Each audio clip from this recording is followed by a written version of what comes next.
اپنے مسائل کو حل کرنے کے لیے سبسکرائب کریں آپ کے مسائل کا حل۔ محمد نوازش نے انڈیا سے پوچھا ہے دیوالی کی مٹھائی کھانے کا حکم۔ دیوالی کے موقع پر لوگ مٹھائی دیتے ہیں، اس کا کھانا کیسا ہے اور اس کی مٹھائی قبول کرنی چاہیے کہ نہیں کرنی چاہیے؟ اس پر پوری امت کا اجماع ہے کہ جو بھی غیر مسلموں کے مذہبی تہوار ہیں، مذہبی رسومات ہیں، ان میں کسی قسم کی شرکت جائز نہیں ہے۔ قرآن مجید نے غیر مسلموں کی دو اقسام بیان کی ہیں،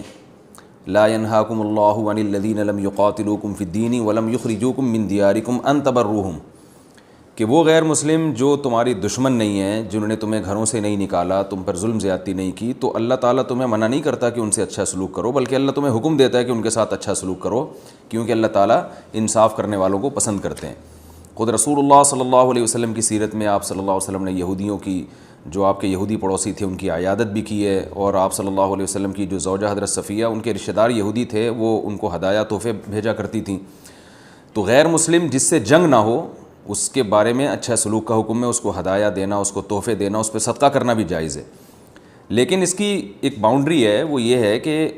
ایسا نہ ہو کہ آپ ان کے مذہبی معاملات میں، ان کی مذہبی رسومات میں شرکت کرنا شروع کر دیں، کیونکہ کسی بھی طرح سے ان کے مذہب کو اپریشیٹ کرنا، اس کی حوصلہ افزائی کرنا جائز نہیں ہے، کیونکہ یہ اس کی علامت ہے کہ آپ کو اپنے برحق ہونے پر اطمینان نہیں ہے۔ لوگ یہ کہتے ہیں کہ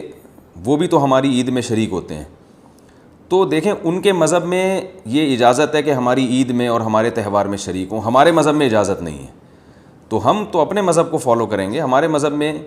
کرسمس ہے یا جو بھی ان کے مذہبی تہوار ہیں، ان میں کسی بھی قسم کی شرکت کی ہمیں شریعت میں اجازت نہیں دی ہے۔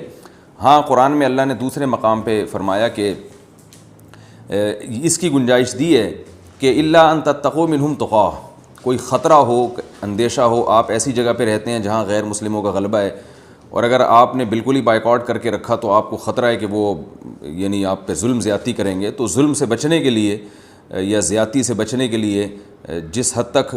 یعنی آپ ان کے ساتھ رہ سکتے ہیں یا گنجائش ہے اس میں، جس حد تک آپ ان کے ساتھ جو ہے وہ جوڑ پیدا کر سکتے ہیں تو کریں، لیکن بلا وجہ بڑھ چڑھ کے ان رسومات میں حصہ لینے کی شریعت میں بالکل اجازت نہیں ہے۔ وجہ اس کی یہ کہ اگر آپ ان کے مذہبی تہواروں میں شرکت کریں گے اور تو یہ منافقت ہے، کیونکہ اسلام ایک طرف یہ دعویٰ کرتا ہے وَمَن يَبْتَغِي غَيْرَ الْإِسْلَامِ دِينًا فَلَن يُقْبَلَ مِنْهُ، اسلام کو اپنے برحق ہونے پر اتنا اطمینان ہے کہ وہ یہ کہتا ہے کہ دین برحق ان الدین عند اللہ الاسلام، دین برحق صرف اور صرف اسلام ہے۔ تو جب صرف اسلام ہے تو اسلام کے علاوہ سب باطل ہیں، جب باطل ہیں تو اسلام پھر ان کو اپریشیٹ کرنے کی کسی صورت میں اجازت نہیں دے سکتا۔ یہ ایسا ہی ہے جیسے آپ کہیں کہ فلاں آدمی چور ہے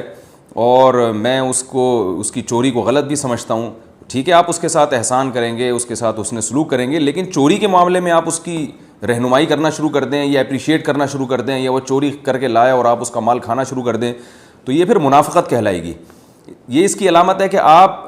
کے چوری کے بارے میں وہ جذبات نہیں ہیں جو ہونے چاہیے۔ تو اسلام نے غیر مسلم کے ساتھ حسن سلوک کا حکم دیا، مگر اس کے مذہب کے معاملے میں دو ٹوک بتا دیا ہے کہ کسی قسم کی مذہبی رسوم میں ہم ان کے ساتھ شریک نہیں ہوں گے، بائیکاٹ کریں گے، اور ہم یہ کہیں گے کہ لکم دینکم ولی دین، آپ کے لیے آپ کا دین ہے، ہمارے لیے ہمارا دین ہے۔ اور اس بارے میں صحیح حدیث بھی ملتی ہیں۔ حضرت انس بن مالک رضی اللہ تعالیٰ عنہ فرماتے ہیں کہ ہم مدینہ میں تھے، ایک خاص تہوار تھا جو شروع سے اہل عرب کا چلا آ رہا تھا، ہم وہ تہوار منایا کرتے تھے، تو آپ صلی اللہ علیہ وسلم نے ہمیں اس تہوار سے منع کر دیا، اور آپ صلی اللہ علیہ وسلم نے فرمایا کہ اللہ تعالیٰ نے ہمیں اس کے بدلے میں دو تہوار دے دیے ہیں، ایک عید الفطر اور عید الاضحیٰ۔ تو آپ نے یہ نہیں کہا کہ مسلمانوں کا تہوار عید الفطر اور عید الاضحیٰ ہے تو یہ بھی مناؤ، اور وہ پرانا جو آ رہا ہے چلو وہ بھی مناتے رہو، اس کو منع کر دیا، اور فرمایا کہ جب اللہ نے ہمیں بدلے میں اس سے اچھے تہوار دے دیے ہیں تو اب ہم ان تہواروں کو نہیں منائیں گے۔ تو تہوار کو منانا یہی ہوتا ہے کہ آپ ان کے ساتھ مٹھائی میں شریک ہو جائیں یا ان کے ساتھ رنگ رلیوں میں شریک ہو جائیں، کسی بھی طرح سے شرکت ہوگی تو وہ منانا ہی کہلائے گی، لہذا اس کی اجازت نہیں ہے۔